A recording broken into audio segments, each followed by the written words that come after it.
Hello student, welcome to iTech classes. Math से जमाल। आज हम डिस्कस करेंगे सॉलिड स्टेट लेक्चर नंबर 2। देखो स्टूडेंट, पिछले लेक्चर में आपको बताया गया था इंट्रोडक्शन के तौर पे कि सॉलिड क्या होते हैं, वो कौन सी प्रॉपर्टीज हैं जिससे कोई मॉलिक्यूल सॉलिड या लिक्विड या गैस में एग्जिस्ट करते हैं। उसमें आपको ये बताया गया था कि सॉलिड को बेसिकली हम लोग टू पार्ट में डिवाइड करते हैं on the basis of arrangement of the particle. One is the crystalline solid and another one is the amorphous solid. Okay, उसमें से आपको क्रिस्टलाइन के बारे में हमें डिटेल में पढ़ना है। तो आज हम स्टार्ट करते हैं कि क्रिस्टलाइन सॉलिड कितने टाइप्स के होते हैं। ओके, तो देखो स्टूडेंट, हम क्रिस्टलाइन सॉलिड के एक्चुअल हम सिलेबस की बात करें तो मोस्टली हमें सॉलिड स्टेट में बेसिकली क्रिस्टलाइन सॉलिड के बारे में ही हमें पढ़ना है। तो इसके मैं आपको कुछ एग्जांपल बता रहा हूँ क्रिस्टलाइन सॉलिड की। जैसे यहाँ देखो, ये आपको क्या है, आइस है। ओके, तो आइस के जो कॉन्स्टिट्यूएंट पार्टिकल्स होते हैं क्या होते हैं, तो आइस के कॉन्स्टिट्यूएंट पार्टिकल वाटर होते हैं। ओके, मतलब ये हम कह सकते हैं कि इसमें जो भी इंटरेक्शन होगा वो किसके बीच में होगा, वाटर और वाटर के मॉलिक्यूल्स के बीच में इंटरेक्शन होता है। वाटर के मॉलिक्यूल के बीच में क्या होते हैं, इंटरेक्शन होती है।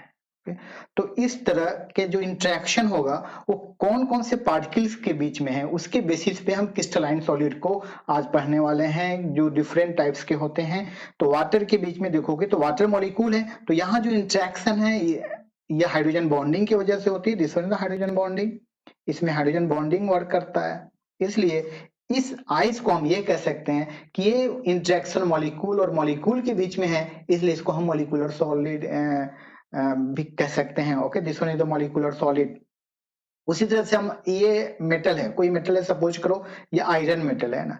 तो आयरन में देखोगे कि यहाँ पे इसके जो कॉन्स्टिट्यूएंट पार्टिकल्स है वो क्या है, आयरन एटम है। दिस ना आयरन एटम, आयरन एटम है। तो यहाँ पे जो इंटरेक्शन होगा वो आयरन एटम के बीच में होगा, है ना, आयरन मेटल है। ओके, तो इसके इंटरेक्शन को हम लोग क्या कहते हैं, दिस वन मेटालिक सॉलिड। या आपका एग्जाम्पल क्या कहलाएगा, मेटालिक सॉलिड होगा। तो मेटालिक सॉलिड के जो कॉन्स्टिट्यूएंट पार्टिकल्स है क्या है, तो कॉन्स्टिट्यूएंट पार्टिकल आपको आयरन है। ओके, आइस में कॉन्स्टिट्यूएंट पार्टिकल वाटर है ना। तो उसमें जो मॉलिक्यूलर इंटरेक्शन होगा वाटर मॉलिक्यूल के बीच में होगा, इसलिए हम आइस को क्या कहते हैं, मॉलिक्यूलर सॉलिड कह सकते हो। कोई मेटल है तो मेटल के कॉन्स्टिट्यूएंट पार्टिकल्स एटम्स होते हैं, है ना। तो इसको हम क्या नाम देंगे, तो इसको हम लोग मेटालिक सॉलिड कहते हैं ना। उस तरह से कुछ और एग्जांपल्स हैं, जैसे ये देखो, मैंने पिछले लेक्चर में आपको बताया था ये क्या है, तो this one is the quartz. ये आपका क्वार्ज है, क्वार्ज क्रिस्टल इसको कहते हो, क्वार्ज क्रिस्टल। तो ये क्वार्ज क्रिस्टल है ना। तो क्वार्ज क्रिस्टल में जो क्रिस्टलाइन सॉलिड्स होते हैं, इसका जब आप स्ट्रक्चर देखोगे तो ये रेगुलर हेक्सागोन के रूप में आपको यहाँ दिख रहा होगा। जैसे ये देखो, ये हेक्सागोन है, ये सिलिका SiO2 होता है, क्वार्ट्ज सिलिका का फॉर्मूला। तो यहाँ देखो, ये जो ये दिख रहा है दिस वन इज सिलिका, ये सिलिका है, और ये क्या है, ये आपका ऑक्सीजन है। इसका नेटवर्क देखो यहाँ, तो ये आपको सिलिका दिख रहा है, ये क्या है, ये सिलिकन है, और ये क्या है, ऑक्सीजन है। ओके, जो ग्रीन कलर का सिल्क है। तो यहाँ देखो, इसमें सिल्का और ऑक्सीजन के बीच में नेटवर्क है। ये कौन सी बॉन्डिंग है, तो ये कोवलेंट बॉन्ड है। यहाँ पे ज्वाइंट किस बॉन्ड से हो रहा है, कोवलेंट बॉन्ड से। कोवलेंट बॉन्ड डायरेक्शन होता है। तो ओवरऑल हम ये कह सकते हैं कि ये जो क्वार्ट्ज क्रिस्टल है उसमें जो इसके कॉन्स्टिट्यूएंट पार्टिकल्स हैं वो सिलिका होते हैं, SiO2 होते हैं, और इसमें कौन सी बॉन्डिंग है, तो कोवलेंट बॉन्ड है। तो इसको हम लोग कोवलेंट सॉलिड नाम दे सकते हैं। ओके, उसी जैसे अभी आयरन बताया, तो आयरन में एटम्स के बेस्ड होते हैं, इसके कॉन्स्टिट्यूएंट पार्टिकल्स एटम होते हैं। तो ये देखो, ये एक आयरन के एटम है, ये एक आयरन के एटम है ना। इस तरह से आपको एटम अरेंज दिख रहे हैं ना। तो इसको हम लोग आगे पढ़ेंगे ना, ये यही इसका क्रिस्टल लैटिस कहलाता है। उसी जैसे यहाँ देखो, ये सोडियम क्लोराइड है, सोडियम क्लोराइड। तो सोडियम क्लोराइड में कांस्टेंट पार्टिकल क्या है, तो Na प्लस और Cl माइनस है। तो यहाँ पे आयन है, आयन के बीच में हो रही है, तो इसको माइनिक सॉलिड कह सकते हो, है ना। तो ये जो ग्रीन कलर दिख रहा है, ग्रीन जो लैटिस पॉइंट दिख रहे हैं, ये क्या है, तो ये आपको क्लोराइड आयन है, और बीच में ये जो ब्लू कलर का दिख रहा है ये क्या है, सोडियम है। इस तरह से मैं कुछ एग्जांपल्स आपके माइंड में दे रहा हूँ। तो ओवरऑल हम ये देख रहे हैं इसमें कि जो क्रिस्टलाइन सॉलिड है वो डिफरेंट डिफरेंट टाइप्स के हो सकते हैं। किसी में हाइड्रोजन बॉन्डिंग की वजह से, किसी में इंटरेक्शन मॉलिक्यूल मॉलिक्यूल के बीच में है, तो किसी में इंटरेक्शन आयन के बीच में है, तो इसको आयनिक सॉलिड कह सकते हो। किसी मॉलिक्यूल में कोवलेंट बॉन्डिंग हो रही है, तो इसको हम लोग कोवलेंट सॉलिड भी कह सकते हैं। किसी में सिर्फ मेटल्स हैं, है ना, एटम है कॉन्स्टिट्यूएंट पार्टिकल, तो इसको हम लोग मेटालिक सॉलिड कह रहे हैं। तो इसके बेसिस पे हम क्रिस्टलाइन सॉलिड को डिफरेंट पार्ट में डिवाइड करते हैं। ओके, तो टॉपिक है कि क्लासिफिकेशन ऑफ क्रिस्टल्स। ओके, इस क्रिस्टल को हम लोग कितने पार्ट में क्लासिफाई करते हैं, किसके बेसिस पे? तो यहाँ ऐड कर सकते हो on the basis of inter on the basis of interaction on the basis of interaction of constituent particle constituent particle constituent particle के बीच में किस टाइप का इंटरेक्शन है, उसके बेसिस पे हम क्रिस्टलाइन सॉलिड को 4 पार्ट में डिवाइड कर रहे हैं। फर्स्ट क्या है? तो फर्स्ट आपका आयनिक सॉलिड है। तो नाम से पता है इसके कॉन्स्टिट्यूएंट पार्टिकल्स क्या होंगे? तो आयंस होंगे। आयंस में क्या होंगे? तो कटायन होंगे, कटायन होगा और क्या होगा? एनायन होगा। ओके, तो ऐसे क्रिस्टल जिसके कॉन्स्टिट्यूएंट पार्टिकल्स आयंस होते हैं, तो उस क्रिस्टल को हम क्या कहेंगे? तो उस क्रिस्टल को हम लोग आयनिक क्रिस्टल कहेंगे, उसको आयनिक सॉलिड कहोगे। ओके, इसके कॉन्स्टिट्यूएंट पार्टिकल क्या होंगे? आयंस। आयंस में क्या? तो पॉजिटिव आयन जिसको हम कटायन कहते हैं, और नेगेटिव आयन जिसको हम लोग क्या कहते हैं? एनायन कहते हैं। ओके, अब आयनिक क्रिस्टल है, इसके कॉन्स्टिट्यूएंट पार्टिकल्स आयन है, तो ऑब्वियसली इसमें बॉन्ड कौन सी होगी? तो इसकी बॉन्ड होती है आयनिक बॉन्ड। आपने पढ़ा होगा केमिकल बॉन्डिंग में कि आयनिक बॉन्ड जो होता है ये स्ट्रॉन्ग बॉन्ड होती है, स्ट्रॉन्ग बॉन्ड होता है। ओके, और ये जो बॉन्ड होती है ये नॉन डायरेक्शनल होता है, क्योंकि आयंस में जो चार्ज होते हैं वो यूनिफॉर्मली डिस्ट्रीब्यूटेड होते हैं, हर साइड से इक्वल फोर्स इस पे काम करती है, इसलिए इसको नॉन डायरेक्शनल हम लोग बॉन्ड भी कहते हैं। ओके, और ये जो आयनिक बॉन्ड होता है ये बहुत स्ट्रांग होती है। ये आयनिक बॉन्ड जितना स्ट्रांग होगा तो क्रिस्टल उतनी ज्यादा होगी। आपको पढ़ाया गया होगा लैटिस एनर्जी, है ना, वहां पे आप याद रखना केमिकल बॉन्डिंग में इस तरह के कॉन्सेप्ट आपको बताया जाएंगे। तो ये आयनिक बॉन्ड जितना स्ट्रांग है मॉलिक्यूल के बीच में तो उसकी लैटिस उतनी ज्यादा होती है ना, लैटिस एनर्जी उसकी उतनी ज्यादा होगी। ओके, तो ऐसे कॉन्स्टिट्यूएंट पार्टिकल जिसमें आयनिक बॉन्ड बन रहे हैं तो उसको हम लोग क्या कहेंगे? आयनिक सॉलिड कहेंगे। ओके, इसके एग्जाम्पल्स कौन होंगे? तो आयंस होंगे, जैसे सोडियम क्लोराइड बेस्ट एग्जाम्पल्स है ना, नमक जिसको कहते हो। पीबीएस, यहाँ पे आयन कौन है? Pb+2 और S-2। मैग्नीशियम ऑक्साइड, इसमें भी आयन है। जिंक सल्फाइड, यहाँ भी क्या है? आयनिक सॉलिड है ना। तो आपको सिलेबस के हिसाब से NaCl का हम लोग डिटेल में आगे स्टडी करेंगे। आयनिक फोर्स स्ट्रॉन्ग होता है, तो ओवरऑल इसकी जब प्रॉपर्टीज की बात आती है तो इसके प्रॉपर्टीज में देखो क्या क्या प्रॉपर्टीज है। तो ये जो आयनिक सॉलिड होते हैं ये आयनिक बॉन्ड स्ट्रॉन्ग होता है, इसलिए इसके मॉलिक्यूल्स, इसके सॉलिड क्या होते हैं? हार्ड होते हैं, hard and brittle in nature. एक मिनट, कलर इसका मैं चेंज करता हूँ, इनका इस पे दिख नहीं रहा है। ओके, एक मिनट, कलर रेडी करता हूँ। ओके, हार्ड होते हैं, हाई मेल्टिंग पॉइंट होती है। हाई मेल्टिंग पॉइंट क्यों है? क्योंकि इसमें फोर्स स्ट्रॉन्ग होती है, इसलिए इसके हाई मेल्टिंग पॉइंट है। ओके, बॉइलिंग पॉइंट भी इसका हाई होता है। हीट ऑफ फ्यूजन भी क्या होती है? इसमें हाई होती है। और ये poor thermal and electrical conductor होते हैं। बेसिकली जो आयनिक सॉलिड होते हैं, आयनिक सॉलिड नॉन कंडक्टर होता है, नॉन कंडक्टर या बैड कंडक्टर आप कह सकते हो, non conductor in solid phase. अगर ये सॉलिड है तो नॉन कंडक्टर है। क्यों नॉन कंडक्टर होता है? क्योंकि इसमें कोई फ्री आयंस नहीं होते, ये सारे क्लोजली पैक्ड होते हैं ना, कोई इसलिए चार्ज की मूवमेंट इसमें नहीं होती है। लेकिन इसी सॉलिड को जब आयनिक सॉलिड को एक्वस कर दोगे, एक्वस या वाटर में डिसॉल्व कर दोगे, एक्वस सॉल्यूशन जो होता है आयनिक सॉलिड का, ये क्या होता है? ये गुड कंडक्टर होता है, गुड कंडक्टर। यहाँ पे इसको ऐसे भी कर सकते हो, मोल्टेन स्टेज में, मोल्टेन स्टेज में ये क्या होता है? ये गुड कंडक्टर होता है। तो मोल्टेन या सॉल्यूशन फेज में जो आयनिक क्रिस्टल्स होते हैं वो आयन डिसॉल्व कर जाते हैं। ओके, डिसॉल्व करने की वजह से इसमें फ्री आयंस क्रिएट हो जाती हैं, कटायन और एनायन, तो वो चार्ज कैरियर होता है। इस वजह से जो आयनिक क्रिस्टल्स होते हैं वो मोल्टेन स्टेज में या एक्वस सॉल्यूशन में क्या होते हैं? ये गुड कंडक्टर होते हैं इलेक्ट्रिसिटी का। इसके एग्जांपल यहाँ सोडियम क्लोराइड दिया हूं, जैसे ये क्रिस्टल लैटिस देखो, इसका ये क्या है? सोडियम क्लोराइड का लैटिस है। यहाँ पे ग्रीन कलर से हमने क्लोराइड को रिप्रेजेंट किया है और सोडियम को ब्लू कलर से। तो यहाँ देख रहे हो कि जो इंटायर लैटिस है किससे बना है? सोडियम और क्लोराइड से बना हुआ आपको दिख रहा है। ओके, तो ये हो गया फर्स्ट आयनिक सॉलिड। तो फिर से रिपीट कर रहा हूं, ऐसे क्रिस्टल ओके, जिसके कॉन्स्टिट्यूएंट पार्टिकल्स आयन हो तो उसको हम लोग क्या कहेंगे, आयनिक सॉलिड कहेंगे। सिंपल सा कॉन्सेप्ट है। ओके, आयनिक फोर्स स्ट्रांग होता है, इसलिए इसकी मेल्टिंग पॉइंट, बॉइलिंग पॉइंट, ये सब क्या होते हैं, ये सब हार्ड होते हैं। और ये जो क्रिस्टल सॉलिड्स होते हैं ये बैड कंडक्टर शो करते हैं इलेक्ट्रिसिटी का।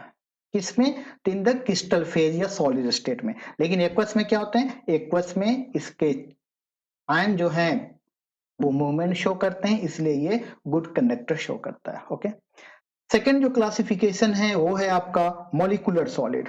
सेकेंड क्या है, मॉलिक्यूलर सॉलिड। देखो नाम से पता है इसके जो कॉन्स्टिट्यूएंट पार्टिकल्स होते हैं वो क्या होते हैं, तो मॉलिक्यूल्स होते हैं। कॉन्स्टिट्यूएंट पार्टिकल्स के मॉलिक्यूल्स, मॉलिक्यूल्स कैसे हो सकते हैं, तो पोलर हो सकते हैं, नॉन पोलर हो सकते हैं और हाइड्रोजन बॉन्डेड हो सकते हैं। तो on the basis of nature of their constituent particle इस हम मॉलिक्यूलर सॉलिड को 3 पार्ट में डिवाइड कर रहे हैं। 3 पार्ट में आपको डिवाइड किया गया। पहला कौन है, तो नॉन पोलर, दूसरा कौन है, पोलर, और तीसरा क्या होना है, हाइड्रोजन बॉन्डिंग। तो मॉलिक्यूलर सॉलिड के कॉन्स्टिट्यूएंट पार्टिकल्स मॉलिक्यूल्स होते हैं। ओके, अगर पोलर है तो उसको पोलर मॉलिक्यूलर सॉलिड कहोगे, अगर नॉन पोलर है तो उसको हम नॉन पोलर मॉलिक्यूलर सॉलिड कहेंगे, अगर हाइड्रोजन बॉन्डेड है तो उसको हम लोग क्या कहेंगे, हाइड्रोजन बॉन्डेड मॉलिक्यूलर सॉलिड कहेंगे। ओके, दूसरा इसके मॉलिक्यूल जो होते हैं इसमें जो फोर्स काम करती हैं, ये कौन कौन, तो जो भी मॉलिक्यूल्स होते हैं जो वन द वाल फोर्सेस काम करती हैं, हाइड्रोजन बॉन्डिंग काम करती है, उसके इंट्रैक्शन उसमें होती है जिसकी वजह से ये सॉलिड फॉर्म में एग्जिस्ट करते हैं। तो ओवरऑल इसमें अगर हम एक एक करके डिटेल्स में देखें तो फर्स्ट क्या है, नॉन पोलर। ओके, तो नॉन पोलर नाम से पता है कि ऐसे मॉलिक्यूल जिसमें इंटरेक्शन नॉन पोलर मॉलिक्यूल के बीच में होगा तो उसको हम क्या कहेंगे, नॉन पोलर कहेंगे। ओके, नॉन पोलर मॉलिक्यूल्स के बीच में जो फोर्स ऑफ अट्रैक्शन होती है, वन द वाल फोर्सेस होती है, कौन सी फोर्स, तो डिस्पर्सन फोर्स, जो आपको केमिकल बॉन्डिंग में बताया गया होगा, डिस्पर्सन फोर्स और लंडन फोर्स काम करती है, जो एक तरह का वीक फोर्स होता है। ओके, नाउ इसकी जो फोर्स है वीक है, इसलिए ये मॉलिक्यूल कैसे होते हैं, सॉफ्ट होते हैं, ये नॉन कंडक्टर होते हैं, और ये इसकी मेल्टिंग पॉइंट क्या होती है, लो मेल्टिंग पॉइंट होती है। ये रूम टेम्परेचर पे गैस कैसे मिलेंगे, सॉरी, ये रूम टेम्परेचर पे ये सॉलिड किसके फॉर्मेट में मिलते हैं, गैस और लिक्विड के फॉर्म में मिलते हैं, इसलिए ये ज्यादा हार्ड आपको नहीं मिलेगा। नॉन पोलर मॉलिक्यूल का मतलब है जिसमें कोई पोलैरिटी नहीं है, जैसे कि आर्गन है ना, आर्गन मॉलिक्यूल है, आर्गन है, H2 है, I2 है, Cl2 है ना, CO2, ये भी क्या है, CO2 मॉलिक्यूल नॉन पोलर है क्योंकि इसका डाइपोल मोमेंट क्या होता है, 0 होता है। CCl4 का भी मॉलिक्यूल क्या होते हैं, नॉन पोलर होते हैं। तो नॉन पोलर मॉलिक्यूल किसे कहते हैं, ये तो आपको पता है ना, आप केमिकल बॉन्डिंग में पढ़ा होगा। तो जिसके डाइपोल मोमेंट 0 होता है उसको नॉन पोलर कहते हैं, या जिसमें कोई पोलैरिटी क्रिएट नहीं होती है उसी को हम लोग क्या कहते हैं, नॉन पोलर कहते हैं। ओके, जैसे आपसे क्वेश्चन पूछेगा कि बताइए CO2 किस तरह का सॉलिड है ना, CO2 को ड्राई आइस हम लोग कहते हैं। तो CO2 का डाइपोल मोमेंट 0 होता है, ये मॉलिक्यूल नॉन पोलर है, इसलिए इसको क्या कहेंगे, नॉन पोलर मॉलिक्यूलर सॉलिड नाम देते हैं। उसी तरह से बी पार्ट में देखो, मॉलिक्यूलर सॉलिड को बी पार्ट दूसरा क्या है, तो पोलर। तो नाम से पता है इसके कांस्टेंट पार्टिकल्स क्या होंगे, पोलर। पोलर का मतलब जिसका डाइपोल मोमेंट होता है, जिसमें पोलैरिटी क्रिएट होती है। डाइपोल होगा जिसमें डाइपोल मोमेंट होगा। आई होप आपको डाइपोल मोमेंट केमिकल बॉन्डिंग में पता है, पढ़ाया जा चुका है। तो ये जिसमें डाइपोल मोमेंट होंगे उसको पोलर मॉलिक्यूल कहेंगे, या जिसमें क्या होती है, पोलैरिटी होती है। पोलैरिटी मतलब चार्ज। ये पोलैरिटी क्यों क्रिएट होती है, due to difference in electronegativity. Electronegativity अगर मॉलिक्यूल के बीच में डिफरेंस है तो उसमें पोलैरिटी क्रिएट होती है। उस पोलैरिटी क्रिएशन की वजह से क्या होता है, उसमें डाइपोल मोमेंट क्रिएट होता है। तो ऐसे मॉलिक्यूल को हम क्या कहेंगे, पोलर मॉलिक्यूल कहेंगे। ओके, अब देखो, अगर मॉलिक्यूल में डाइपोल है तो इसके बीच के इंटरेक्शन को क्या कहोगे, तो इसके बीच में जो इंटरेक्शन होता है उसको हम डाइपोल डाइपोल इंटरेक्शन नाम देते हैं। तो डाइपोल डाइपोल इंटरेक्शन भी क्या है, एक तरह का वंडर वाल फोर्स है, वंडर वाल इंटरेक्शन है। इसको हमने केमिकल बॉन्डिंग में पढ़ा था क्लास 11th में। तो इसका अगर प्रॉपर्टीज देखोगे तो इसके प्रॉपर्टीज कैसे होते हैं, सॉफ्ट, ये सॉफ्ट होता है, ये भी नॉन कंडक्टर होते हैं। इसकी मेल्टिंग पॉइंट थोड़ी सी ज्यादा होती है, किससे, नॉन पोलर से, और यह भी गैस और लिक्विड में पाया जाता है एट द रूम टेम्परेचर। इसके एग्जांपल देखो, जैसे HCl पोलर है, SO2 भी क्या है, ये पोलर मॉलिक्यूल है, अमोनिया भी क्या है, पोलर मॉलिक्यूल है। तो ये सारे पोलर मॉलिक्यूल हैं, इसलिए इसको हम लोग क्या कहेंगे। तो आपसे कोई भी पोलर मॉलिक्यूल में पूछेगा कि ये किस तरह के सॉलिड है तो क्या कहोगे, पोलर मॉलिक्यूलर सॉलिड है। ओके, तीसरा पार्ट ऑफ मॉलिक्यूलर सॉलिड को, तीसरा क्या है, हाइड्रोजन बॉन्डिंग। अगर मॉलिक्यूल के बीच में हाइड्रोजन बॉन्डिंग हो रही है ना, तो ऐसे इस मॉलिक्यूल को क्या कहोगे, हाइड्रोजन बॉन्डेड मॉलिक्यूलर सॉलिड कहोगे। हाइड्रोजन बॉन्डिंग तो आपको पता ही है किसके बीच में होता है, तो हाइड्रोजन बॉन्डिंग हाइड्रोजन और खून के बीच में होता है। खून समझते हो ना, फ्लोरीन, ऑक्सीजन और नाइट्रोजन के बीच में काम करता है। तो वो हाइड्रोजन जो डायरेक्टली मोर इलेक्ट्रोनेगेटिव एलिमेंट से अटैच्ड होते हैं, वो जब खून से मतलब हाईली इलेक्ट्रोनेगेटिव एलिमेंट के टच में आते हैं तो इसमें एक वीक बॉन्डिंग होती है, उसको हाइड्रोजन बॉन्डिंग कहते हैं। और ये हाइड्रोजन बॉन्डिंग होता क्या है, तो हाइड्रोजन बॉन्डिंग एक तरह का डाइपोल डाइपोल इंटरेक्शन ही होता है ना। केमिकल बॉन्डिंग में हमने पढ़ा था। तो अगर किसी मॉलिक्यूल के बीच में हाइड्रोजन बॉन्डिंग बन रही है, जैसे वाटर में हाइड्रोजन बॉन्डिंग होता है, HF में हाइड्रोजन बॉन्डिंग है, तो ऐसे सॉलिड को क्या कहोगे, हाइड्रोजन बॉन्डेड मॉलिक्यूलर सॉलिड नाम देंगे। यह भी मॉलिक्यूल क्या होता है, नॉन कंडक्टर होता है इलेक्ट्रिसिटी का, क्योंकि इसमें फ्री आयंस प्रेजेंट नहीं होते हैं, ये वोलेटाइल्स होते हैं और ये रूम टेम्परेचर में लिक्विड और सॉलिड के फॉर्म में एग्जिस्ट करते हैं। एग्जाम्पल, सबसे बेस्ट एग्जाम्पल क्या, water in the form of ice, ice के रूप में होता है। HF मॉलिक्यूल में भी क्या हाइड्रोजन बॉन्डिंग होती है। तो इस तरह से हम मॉलिक्यूलर सॉलिड को 3 पार्ट में डिवाइड कर रहे हैं कि अगर मॉलिक्यूल मॉलिक्यूल के बीच में इंटरेक्शन है तो ऐसे सॉलिड को क्या कहोगे, मॉलिक्यूलर सॉलिड कहोगे। अगर मॉलिक्यूल्स पोलर हो सकते हैं, नॉन पोलर हो सकते हैं या हाइड्रोजन बॉन्डिंग हो सकते हैं। अगर पोलर मॉलिक्यूल है तो उसको हम लोग क्या कहेंगे, पोलर मॉलिक्यूलर सॉलिड कहोगे। अगर नॉन पोलर है तो उसको नॉन पोलर मॉलिक्यूलर सॉलिड कहेंगे। अगर उसमें हाइड्रोजन बॉन्डिंग बन रही है तो उसको हम लोग क्या कहेंगे, हाइड्रोजन बॉन्डेड मॉलिक्यूलर सॉलिड कहेंगे। अब आते हैं कि पहचानने के लिए तो आपको रटने की जरूरत नहीं है, आप बेसिक कॉन्सेप्ट है कि पोलर नॉन पोलर आप पहचान लो, उससे हम लोग इसको प्रिडिक्ट कर सकते हैं। ओके, नाउ यहाँ एग्जांपल से वाटर, तो ये वाटर के आपको हेक्सागोनल नेटवर्क दिख रहे हैं जो आइस के फॉर्म में दिख रहा है। तो वाटर में देखो ये ऑक्सीजन है और ये बगल में क्या है, हाइड्रोजन है। तो ऑक्सीजन की इलेक्ट्रोनेगेटिविटी ज्यादा है इसलिए इस पे क्या आएगा, नेगेटिव चार्ज, और हाइड्रोजन की इलेक्ट्रोनेगेटिविटी कम इसलिए क्या आएगा, पॉजिटिव। तो इसकी वजह से क्या हुआ, यहाँ पे एक डाइपोल क्रिएट हो रहा है। देखो तो डाइपोल का डायरेक्शन ऐसा होना, एक यहाँ से डाइपोल हुआ और ये डाइपोल, तो नेट डाइपोल किधर काम करेगा, नेट डाइपोल आपको ऊपर की तरफ काम करेगा। क्लियर है। तो यहाँ देखो, एक ये वाटर के मॉलिक्यूल आपको दिख रहा है, एक ये वाटर के मॉलिक्यूल, दूसरा तीसरा है ना। तो ऐसे वाटर के मॉलिक्यूल में क्या दिख रहा है आपको, ये हाइड्रोजन बॉन्डिंग दिख रही है। इस तरह के जो बॉन्डिंग है क्या है, तो this one is the hydrogen bonding, ये हाइड्रोजन बॉन्डिंग दिख रहा है। तो हाइड्रोजन बॉन्डिंग एक नेटवर्क बनाता है जिससे आपको आइस की फॉर्मेशन होती है। This one is the ice in the form of solid. तो ये सब स्ट्रक्चर समझने के लिए, तो आप इसे नोट मत करना है ना, इसको नोट करने की जरूरत नहीं है। तो डायग्राम आपको बस समझने के लिए कि हाइड्रोजन बॉन्डिंग कैसे क्रिएट हो रही है। ओके, नेक्स्ट पार्ट 3 पार्ट में आते हैं, इसको हम लोग कहते हैं कोवलेंट सॉलिड। ओके, तो देखो स्टूडेंट, ये सारे क्रिस्टल जो हैं नेम पे, ये कोवलेंट सॉलिड का मतलब ऐसे क्रिस्टल जिसके कांस्टेंट पार्टिकल के बीच में कोवलेंट बॉन्डिंग होती हो, इसलिए उसको क्या कहते हैं, हम कोवलेंट सॉलिड कहते हैं। कोवलेंट सॉलिड का दूसरा नाम नेटवर्क सॉलिड भी कहते हैं। आपसे ये पूछता है ना कभी कभी, आप याद रखना ये सब टर्म कि नेटवर्क सॉलिड क्या होता है। तो नेटवर्क सॉलिड जिसमें कोवेलेंट बॉन्डिंग होगी तो उसको नेटवर्क कहते हैं। नेटवर्क क्यों कहते हैं कि इसके जो मॉलिक्यूल्स होते हैं नेटवर्क बना देते हैं, एक कोवेलेंट बॉन्ड दूसरे तीसरे से जुड़े होते हैं, इसलिए इसको हम नेटवर्क सॉलिड नाम देते हैं। कोवेलेंट बॉन्ड आपने पढ़ा होगा, सिग्मा बॉन्ड, पाई बॉन्ड, ये सब क्या है, कोवेलेंट बॉन्ड है। और कोवेलेंट बॉन्ड कैसे होते हैं, तो ये डायरेक्शनल बॉन्ड होते हैं। इसको हम लोग क्या कहते हो, डायरेक्शनल बॉन्ड। तो कोवलेंट बॉन्ड के थ्रू एटम कनेक्टेड होते हैं, इसलिए इसको कोवलेंट सॉलिड कहोगे। इसके constant particle atom that are connected in the covalent bond network, covalent bond network में होता है। आप इसे याद रखना, कोवलेंट बॉन्ड नेटवर्क। और कोवलेंट बॉन्ड कैसा होता है, इट्स ए डायरेक्शनल बॉन्ड, इसको हम लोग डायरेक्शनल बॉन्ड कहते हैं। This one is directional bond. Okay, जिसमें सिग्मा पाई बॉन्डिंग आती है। इसमें बॉन्डिंग का नेचर कैसा होगा, तो covalent bond, this no covalent forces, ये बॉन्डिंग होती है, covalent bonding. Okay, covalent bond, ये मॉलिक्यूल्स के प्रॉपर्टीज अगर देखो तो ये क्या होते हैं, वेरी हार्ड होते हैं, इसकी high very high melting points होती है, poor thermal conductivity and electrical conductivity, क्योंकि ये पुअर, इसमें कोई फ्री चार्ज नहीं होते हैं इसलिए पुअर कंडक्टर। इसके प्रॉपर्टीज से भी आपसे क्वेश्चन कभी कभी पूछे जाते हैं ऑब्जेक्टिव में। इसका बेस्ट एग्जांपल क्या है, डायमंड है ना। डायमंड बहुत हार्ड होता है ना, तो डायमंड है। तो डायमंड किस तरह के सॉलिड्स हैं, तीसरा कोवलेंट बॉन्डेड। क्वार्ज, क्वार्ज का फॉर्मूला पता क्या होता है, तो क्वार्ज को हम लोग SiO2 के रूप में लिखते हैं। एल्युमिनियम नाइट्राइड, ग्रेफाइट है ना, ग्रेफाइट हो गया, एल्युमिनियम नाइट्राइड हो गया, क्वार्ज हो गया, डायमंड हो गए। तो ये सब के जो नेटवर्क होते हैं ये बहुत लॉन्ग नेटवर्क होते हैं, इसलिए इसको नेटवर्क सॉलिड भी कहते हैं। और ये मॉलिक्यूल जैंट हो जाते हैं, बहुत बड़े हो जाते हैं। जैसे यहाँ देखो, यहाँ एग्जांपल दे रहा हूँ, ये डायमंड का है, this one is the diamond, ये डायमंड का नेटवर्क है। ओके, तो ये आप देख रहे हो, ये कार्बन है ना, this one is the carbon, एक कार्बन है, दूसरे कार्बन है, तीसरे कार्बन है, इस तरह से नेटवर्क आपको बना हुआ है। एक लेयर दिख रहा है, दूसरा लेयर, तीसरा लेयर, इस तरह से डायमंड का ये नेटवर्क आप लोग को दिख रहा है, दिस वन नेटवर्क। और डायमंड क्या होता है, ये बैड कंडक्टर होता है। और डायमंड में चेक करोगे तो हर एक कार्बन का हाइब्रिडेशन क्या होता है डायमंड में, बताना तो। डायमंड में हर एक कार्बन का हाइब्रिडेशन क्या होता है, sp3 होता है, ठीक है। ओके, ये जो सेकंड पार्ट देखो, ये किसका डायग्राम है, ये तो आपको पता होना चाहिए ये क्या है, तो ये आपका स्ट्रक्चर ग्रेफाइट का है।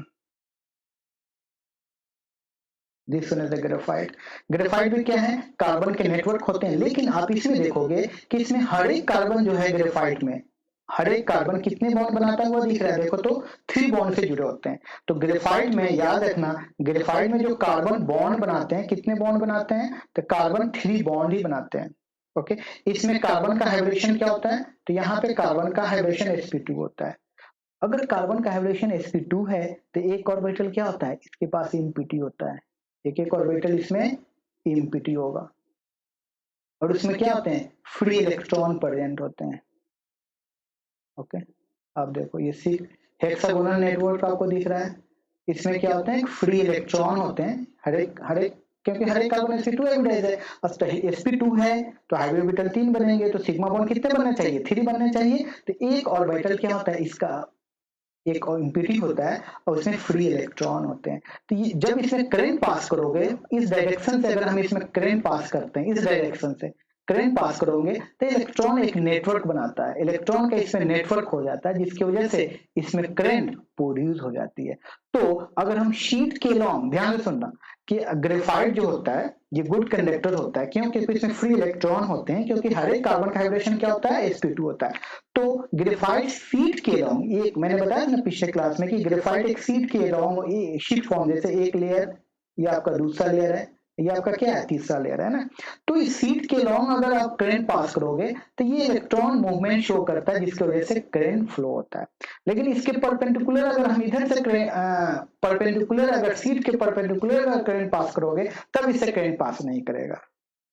ओके, दूसरा, इसके जो लेयर्स होते हैं उसके बीच का डिस्टेंस फिक्स होता है, कितना कितना डिस्टेंस होता है, तो 340 नैनो पिकोमीटर है। ओके, तो यह भी आप मेडिकल वाले ध्यान रखेंगे, ये एनसीईआरटी में इस तरह के क्वेश्चन आपको मिल सकते हैं कि 2-3 लेयर्स हैं, लेयर के बीच की डिस्टेंस कितनी होती है, और ये लेयर दूसरे लेयर पर क्या होता है, स्लाइड करते हैं। इस स्लाइडिंग की वजह से क्या होता है, ग्रेफाइट ज्यादा हार्ड नहीं होता है, थोड़ा सा इसमें सॉफ्टनेस आ जाती है। तो ओवरऑल ये जो कोवलेंट क्रिस्टल है, जिसको नेटवर्क क्रिस्टल का, तो ये हार्ड होते हैं, इसकी मेल्टिंग पॉइंट भी हाई होती है, ये बैड कंडक्टर होते हैं इलेक्ट्रिसिटी का, लेकिन किसको छोड़कर, ग्रेफाइट को छोड़कर। ग्रेफाइट इसमें एक्सेप्शन है, ग्रेफाइट गुड कंडक्टर शो करता है, और ये ज्यादा हार्ड नहीं होते हैं, क्योंकि इसके जो लेयर्स होते हैं, एक लेयर दूसरे लेयर पर क्या होते हैं, इस तरह से ये अरेंज होते हैं, और ये कभी मूवमेंट शो करती है, मूवमेंट की वजह से इसमें स्लाइडिंग नेचर आ जाती है, इसलिए ये हार्ड नहीं, ये सॉफ्ट नेचर के होते हैं। ओके, तो ये हो गया थर्ड पार्ट क्रिस्टल सॉलिड्स के। नेक्स्ट आते हैं, लास्ट है जिसमें मेटालिक सॉलिड। देखो इसमें नाम से पता है मेटालिक सॉलिड, ओवरऑल मतलब इसमें क्या होते हैं, इसके कांस्टेंट पार्टिकल्स क्या होते हैं, तो इसके कांस्टेंट पार्टिकल्स मेटल्स होते हैं। मेटल की ये प्रॉपर्टीज होती है कि मेटल किसके रूप में रहना पसंद करते हैं, तो मेटल कटायन के रूप में रहना पसंद करते हैं, उसके साथ फ्री इलेक्ट्रॉन होगा। तो इस मेटालिक सॉलिड के जो कांस्टेंट पार्टिकल्स आते हैं मेटल्स होते हैं, और ये मेटल क्या होता है, बहुत सारे इलेक्ट्रॉन क्लाउड से क्या होते हैं, घिरे होते हैं। ये अकेला नहीं होता, इसके साथ कौन होता है, इसका इलेक्ट्रॉन होता है, इसके बीच में फोर्सेस काम करती है। ये दूसरा मेटल है, ये मेटल है, तो इसके बीच जो फोर्सेस काम करती है उसको हम लोग क्या कहते हैं, इसको हम लोग मेटालिक फोर्स कहोगे। इस बॉन्ड को क्या कहते हो, मेटालिक बॉन्ड कहते हैं। तो अगर किसी क्रिस्टल का कांस्टेंट पार्टिकल्स मेटल्स है, आयरन है, कॉपर है, गोल्ड है, सिल्वर है, कोई भी मेटल्स है, तो ऐसे सॉलिड को क्या कहोगे, मेटालिक सॉलिड कहोगे। ओके, ये इसकी प्रॉपर्टीज क्या होती हैं, तो प्रॉपर्टीज ये सॉफ्ट टू हार्ड होता है, मेलिएबल एंड डक्टाइल्स होते हैं, ये याद रखना, ये सब ऑब्जेक्टिव में आपको क्वेश्चन बनाने में हेल्प करेगा। ओके, इस प्रॉपर्टीज में इसके डक्टाइल्स होते हैं, लो एंड हाई मेल्टिंग पॉइंट्स होते हैं, थर्मल एंड इलेक्ट्रिकल कंडक्ट, ये इलेक्ट्रिकल कंडक्टिविटी शो करते हैं। जो भी आप मेटालिक सॉलिड होते हैं ये इलेक्ट्रिकल कंडक्टिविटी शो करते हैं, क्यों, क्योंकि इसमें फ्री इलेक्ट्रॉन होते हैं। तो फ्री इलेक्ट्रॉन की वजह से मैग्नेटिक बिहेवियर शो करेंगे। आपने पढ़ा था पैरामैग्नेटिक, डायमैग्नेटिक। फ्री इलेक्ट्रॉन है तो पैरामैग्नेटिक शो करेगा। और भी आप जानते हो कि अगर फ्री इलेक्ट्रॉन है मॉलिक्यूल में तो कैरेक्टरिस्टिक कलर भी शो करेंगे, है ना। तो कलर के पीछे भी रीजन क्या होता है, फ्री इलेक्ट्रॉन होते हैं। इसलिए जो भी मेटल्स होते हैं उसके कैरेक्टरिस्टिक और पार्टिकुलर क्या होता है, कलर होता है, due to presence of the free electron. तो फ्री इलेक्ट्रॉन की वजह से ये क्या शो करते हैं, ये हमेशा करंट शो करते हैं, ये गुड कंडक्टर होते हैं इलेक्ट्रिक। इसके एग्जांपल्स क्या थे, जितने मेटल्स हैं आप जानते हो ये सारे क्या हैं, मेटालिक सॉलिड है। जैसे यहाँ देखो कुछ एग्जांपल्स है, जिंक और मैग्नीशियम और कैडमियम का दिया है। इस तरह का देखो तो इसमें हेक्सागोनल लेयर, ये अरेंजमेंट है, ये सब हम लोग आगे पढ़ेंगे। ये एटम के अरेंजमेंट है, इस तरह से हेक्सागोनल है। नीचे भी क्या है, एक हेक्सागोनल लेयर दिख रहा है। ये आपका अल्युमिनियम और कॉपर सिल्वर के स्ट्रक्चर कुछ इस तरह से है ना, क्यूबिकल फॉर्म में। इस तरह से देखो, ऐसे ऐसे स्ट्रक्चर है। ओके, ये क्या है, क्रोमियम टंगस्टन, तो इस तरह से होता है। ओके, तो ओवरऑल आपने ये देखा कि जो भी क्रिस्टल्स हैं उसको हम लोग 4 डिफरेंट पार्ट में डिवाइड कर रहे हैं। कौन कौन से 4 पार्ट्स हैं, जल्दी से आप रिमाइंड करो। तो ये जो 4 कैटेगरी में हम डिवाइड कर रहे हैं, किसके बेसिस पे, on the basis of interaction between the constituent particle. फिर से ध्यान से सुन लो कि क्रिस्टल को हम क्रिस्टल को हम लोग डिवाइड करने वाले हैं किसके बेसिस पे, on the basis of the force between the constituent particle. कौन कौन, तो पहला आपने पढ़ा आयनिक क्रिस्टल। आयनिक क्रिस्टल का मतलब जिसके कॉन्स्टिट्यूएंट पार्टिकल्स आयन होंगे उसको आयनिक क्रिस्टल कहोगे, है ना। मॉलिक्यूलर क्रिस्टल, जिसके कॉन्स्टिट्यूएंट पार्टिकल्स मॉलिक्यूल्स हैं तो उसको हम लोग मॉलिक्यूलर क्रिस्टल कहेंगे। इस मॉलिक्यूलर क्रिस्टल और सॉलिड को हम लोग 3 पार्ट में डिवाइड किए कि अगर मॉलिक्यूल पोलर है तो पोलर मॉलिक्यूलर सॉलिड, अगर नॉन पोलर है तो नॉन पोलर कहोगे, अगर हाइड्रोजन बॉन्डिंग है तो हाइड्रोजन बॉन्डिंग कहोगे। ओके, नेक्स्ट आपने पढ़ा कोवैलेंट, जिसमें कोवैलेंट बॉन्डिंग होती है उसको कोवैलेंट कहोगे। जिसके एग्जांपल क्या पढ़ा, ग्रेफाइट है, डायमंड है, सिलिका है, ये सब आएंगे। ओके, लास्ट में आपने क्या पढ़ा, मेटालिक सॉलिड। मेटालिक सॉलिड क्या किया, अगर कॉन्स्टेंट पार्टिकल मेटल है, copper, silver, gold, okay, iron, जो भी मेटल्स हैं उसके बीच में बॉन्डिंग होगी उसको हम लोग क्या कहेंगे, मेटालिक सॉलिड कहेंगे। ओके, आई होप आपको ये समझ में आया होगा लेक्चर ना। यहाँ पे कुछ क्वेश्चन दिया हूँ, ओके, आप इसको प्रैक्टिस कर सकते हो। जैसे यहाँ क्वेश्चन कह रहा है कि विच of the following is the network solid. अभी मैंने बताया नेटवर्क सॉलिड किसको कहते हो, बताना। तो नेटवर्क सॉलिड हम लोग कहते हैं कोवैलेंट सॉलिड को। कोवैलेंट सॉलिड को क्या कहते हो, नेटवर्क सॉलिड। तो कोवैलेंट सॉलिड के एग्जांपल क्या है, ग्रेफाइट है, डायमंड है, सिलिका है। और SO2 नहीं होगा, डायमंड। तो इसका आंसर क्या होगा, diamond is the right answer. Next question है which of the following is not characteristic of ionic solid. ये पूछ रहा है कि इसमें कौन आयनिक सॉलिड का कैरेक्टरिस्टिक नहीं है। ओके, तो यहाँ देखो ये कह रहा है कि first option very low value of electrical conductivity in the molten state. देखो मोल्टेन मतलब लिक्विड स्टेज है ना, तो मोल्टेन स्टेट में आयनिक सॉलिड क्या होते हैं, क्या ये इलेक्ट्रिकल कंडक्टिविटी शो करते हैं, तो यस ये शो करते हैं। तो यहाँ कह रहा है कि वेरी लो, नहीं, तो ये गलत होगा। तो आयनिक सॉलिड जनरली बैड कंडक्टर होते हैं, कब, ये क्रिस्टल सॉलिड फॉर्म में है तब। लेकिन मोल्टेन स्टेट में क्या होते हैं, इसमें फ्री आयन प्रोड्यूस हो जाते हैं, तो इसलिए ये गुड कंडक्टर होता है, इसलिए इसकी कंडक्टिविटी लो नहीं क्या होगा, हाई होगा। तो यहाँ कह रहा है कि कौन सही नहीं है। दूसरा बेटर होते हैं वेरी स्ट्रॉन्ग फोर्स ऑफ डिसइंटरेक्शन, ये भी सही है। एनआइसोट्रोपिक नेचर है, सही है कि जितने भी क्रिस्टलाइन सॉलिड होते हैं वो क्या होते हैं, एनआइसोट्रोपिक होते हैं, इसलिए A is the wrong answer. Next, graphite can not be classified. Graphite को हम किसमें क्लासिफाइड नहीं कर सकते हैं, कंडक्टिंग सॉलिड होता है। कंडक्टिंग सॉलिड क्यों कंडक्टिंग सॉलिड होता है, क्योंकि इसका हाइड्रेशन क्या होता है, sp2 होता है और इसमें इलेक्ट्रॉन होते हैं। नेटवर्क सॉलिड, यस, इसको नेटवर्क सॉलिड कहते हो। क्यों नेटवर्क, क्योंकि एक जेंट मॉलिक्यूल्स बनाता है, इसलिए हम लोग क्या कहते हैं, इसको नेटवर्क सॉलिड कहते हैं। कोवैलेंट सॉलिड, यस, ये कोवैलेंट सॉलिड है ना, इसको कोवैलेंट सॉलिड भी कहते हैं। तो कैन नॉट बी क्लासिफाइड, तो क्या होगा, आयनिक, क्योंकि ग्रेफाइट तो आयन तो है नहीं, इसलिए इसका आंसर क्या होगा, आयनिक सॉलिड होगा। नेक्स्ट क्वेश्चन है classify the following solid in different categories based on the nature of intermolecular forces.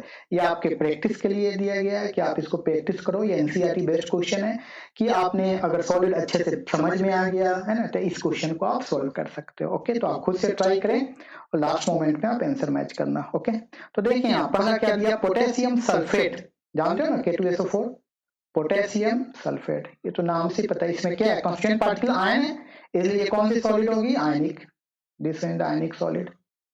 है ना। तो इसमें आपको कोई रट्टा मारने की जरूरत नहीं है, आप कॉन्स्टिट्यूएंट पार्टिकल थोड़ा सा भी समझ लेते हो तो उसके थ्रू बता सकते हो। टीन है ना, ये क्या है, मेटल्स है, इसलिए कौन सा सॉलिड होगा, this one is the metallic solid.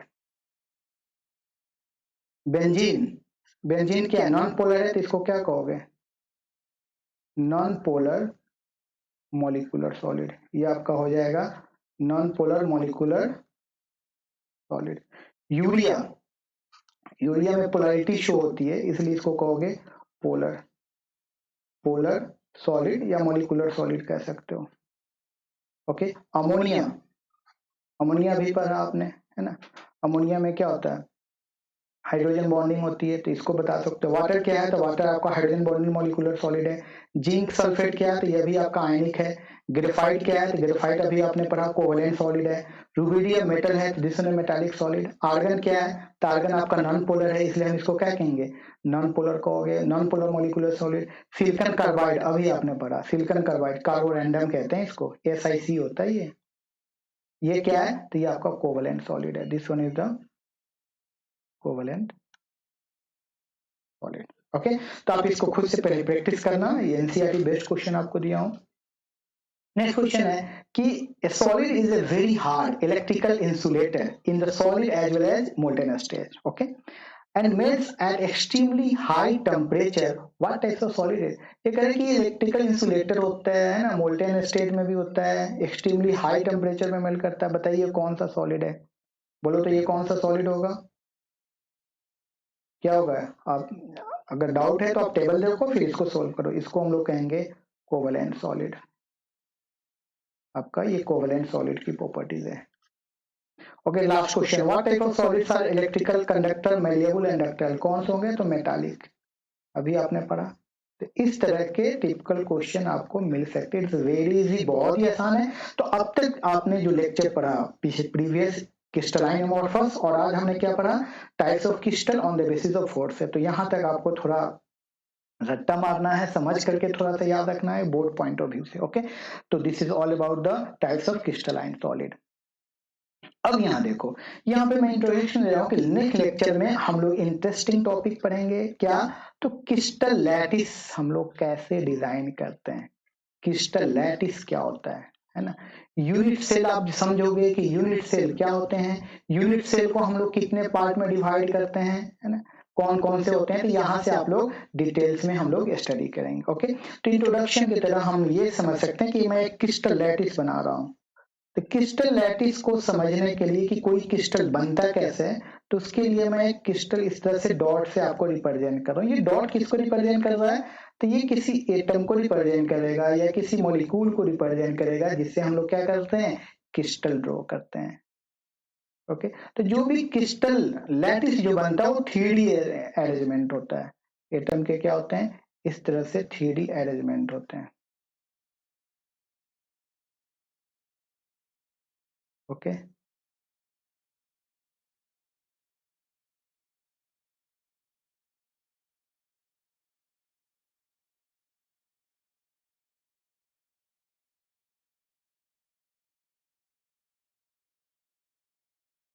जो भी लैटिस होते हैं, क्रिस्टल लैटिस और 3D होते हैं। तो आपको आई होप थोड़ा सा 3D स्ट्रक्चर आपको दिख रहा होगा, मैं दिखाने की कोशिश कर रहा हूँ। इस तरह से आप लैटिस डिजाइन कर सकते हो, जो हम लोग नेक्स्ट लेक्चर में अच्छे से स्टडी करेंगे। आपको एज ए इंट्रोडक्शन बता रहा हूँ। ओके, ऐसे आप देखो, एज्यूम करो तो आपको ऐसा लग रहा हो कि ऐसा मैंने बहुत सारे बॉक्स बना दिए हैं। तो ये जो अरेंजमेंट है, ये 3D अरेंजमेंट है, इसी को हम लोग क्या कहते हैं, क्रिस्टल लैटिस कहते हैं। This one is known as the crystal lattice. और तो क्रिस्टल लैटिस को समझने के लिए आपको कुछ टर्मिनोलॉजी भी जानना चाहिए कि लैटिस पॉइंट क्या होता है, लैटिस किसे कहते हैं, यूनिट सेल क्या होता है ना। तो ये सारी चीजें आपको नेक्स्ट लेक्चर में बताया जाएगा। तो नेक्स्ट लेक्चर आपका इंटरेस्टिंग होगा, वहां से हम लोग सॉलिड को एंजॉय करेंगे। देखो आप इसको ध्यान से देखोगे तो ये आपको 3D स्ट्रक्चर दिख रहा होगा, दिस में 3D।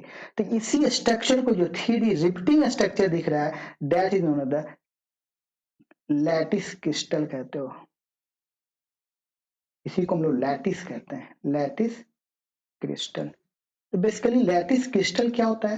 तो इसको हम लोग कहते हैं the arrangement of constant particle.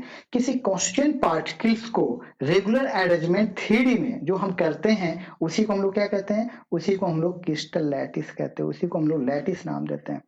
Okay, now यहाँ देखो जो एटम्स होते हैं उसको हम लोग डॉट से रिप्रेजेंट किया है। इस डॉट को जहां पे एटम प्रेजेंट होते हैं उसको हम डॉट से कहते हैं। This lattice point. जहां पे एटम प्रेजेंट होंगे उसको हम लोग क्या कहते हैं? लैटिस पॉइंट कहोगे। नाउ ये देखो एक बॉक्स आपको दिख रहा है, उसमें से एक सिंपल सा बॉक्स निकाल दो इस तरह से, तो आपको ऐसा लगेगा कि अभी मैं जो थ्योरी लैटिस बनाया वो इसी स्ट्रक्चर को अगर हम बार बार रिपीट कर दें तो एक इस तरह का इंटायर लैटिस ड्रॉ हो जाएगा। तो ये जो पोर्शन है, स्मॉलेस्ट पोर्शन जिसका, ये इसको हम लोग कहते हैं यूनिट सेल। ओके, तो ओवरऑल यूनिट सेल क्या होता है? तो यूनिट सेल एक लैटिस का एक पोर्शन होता है जिसको हम रिपीट करें तो इंटायर लैटिस की फॉर्मेशन हो जाएंगी। यूनिट सेल के अंदर कौन सी प्रॉपर्टीज होती हैं, यूनिट सेल को डिफाइन होने के लिए क्या क्या पैरामीटर की जरूरत है, यूनिट सेल कितने टाइप्स के होते हैं, तो नेक्स्ट लेक्चर में ये सब हम लोग डिटेल्स में पढ़ेंगे। तो आई होप आपको ये लेक्चर समझ में आया होगा। तो नेक्स्ट लेक्चर आपका बहुत इंटरेस्टिंग होगा। ओके, तो thank you for watching this lecture. Okay, all the best. Next lecture में हम लोग पढ़ेंगे यूनिट सेल के बारे में। ओके।